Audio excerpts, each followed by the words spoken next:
చేసుకుందము. నీ అవమానమునకు ప్రతిగా రెట్టింపు ఘనత నొందుదురు. ఆమెన్.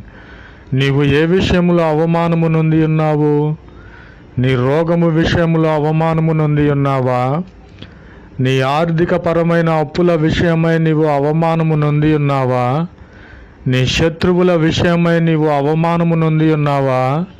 ప్రభువైన క్రీస్తు వారు వాగ్దానము చేసి ఉన్నారు, అట్టి అవమానములన్నీ కొట్టివేసి ప్రభువైన క్రీస్తు వారు నీకు రెట్టింపు ఘనతనిచ్చే దేవునిగా ఉన్నానని వాగ్దానము చేసి ఉన్నారు. వాగ్దానము చేసిన వాడు సామాన్యమైన మనుష్యుడు కాదు, సర్వ సృష్టిని సృష్టించిన సృష్టికర్త.